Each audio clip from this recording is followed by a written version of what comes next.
સનાતન ધર્મની ભક્તિ પરંપરામાં ભક્ત અને ભગવાનનો સંબંધ અલૌકિક છે. ભક્ત ભગવાનને પ્રત્યક્ષ માનીને ઋતુ અનુસાર સેવા શૃંગાર અર્પણ કરે છે. શિયાળામાં ગરમ વસ્ત્રો અને ઉનાળામાં ચંદનના વાઘા ધરાવી ભગવાન પ્રતિ પોતાના પ્રેમની અભિવ્યક્તિ કરે છે. સ્વામિનારાયણ સંપ્રદાયમાં આજે પણ આ પરંપરા જીવંત છે, જેનો પ્રારંભ ભગવાન સ્વામિનારાયણના સમયમાં થયો હતો. ઈસવીસન 1822ની સાલની અંદર જ્યારે ભગવાન સ્વામિનારાયણ કહેતા કે મહારાજે અમદાવાદની અંદર શિખરબદ્ધ મંદિર બાંધ્યું અને એની પ્રતિષ્ઠા કરી.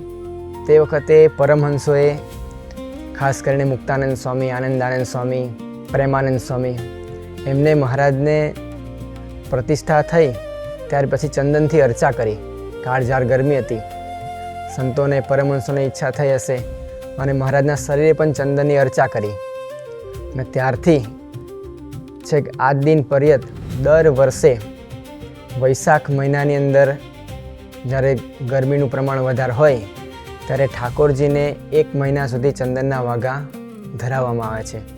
ગુણાતીત ગુરુ પરંપરામાં પણ આ ભક્તિની પરંપરા અવિરત જળવાઈ રહી છે, જેના દર્શન આજે પણ થાય છે.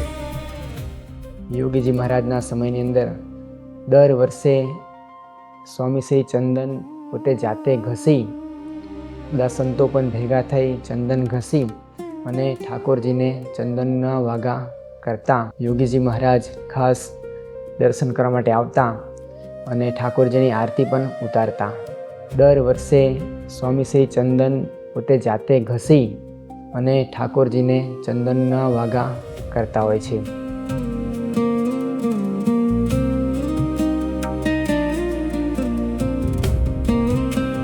આ પરંપરા અનુસાર તમામ BAPS મંદિરોમાં પ્રત્યેક વર્ષે ભગવાનને ચંદનના વાઘાનો શૃંગાર કરવામાં આવે છે.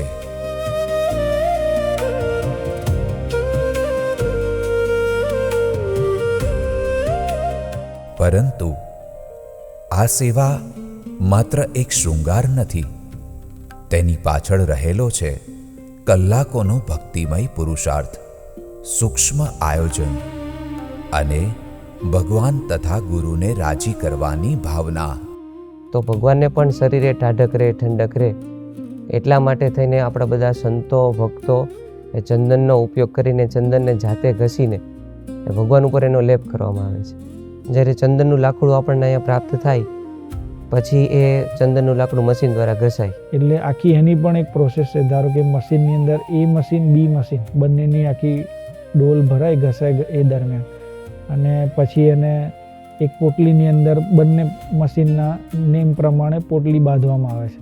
આમાંથી બધું મોટા ભાગનું પાણી નીતરી જાય પછી 8 કલાક સુધી પાણી નીતરવા દેવું પડે અને પછી એને ચાળવું પડે, કારણ કે એની અંદર કંઈક નાનું લાકડું આવી ગયું હોય. પછી સારો પલ્પ ભગવાનને પહોંચે એટલા માટે વ્યવસ્થિત આખી ચાળવાની પ્રોસેસ થાય અને પછી એને ભગવાનને બીજે દિવસ સવારે પહોંચાડવામાં આવે છે. આમ જોવા જઈએ ને તો આપણા જેટલા ચંદનના વાઘા થાય છે ને એ સામૂહિક છે. કંઈક એક જણ વિચાર લઈને આવે ને એવું નથી હોતું.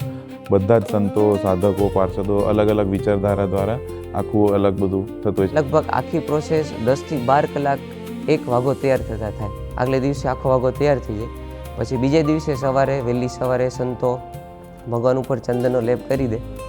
ભગવાનને અર્પણ થયેલું આ ચંદન માત્ર શણગાર પૂરતું જ રહેતું નથી.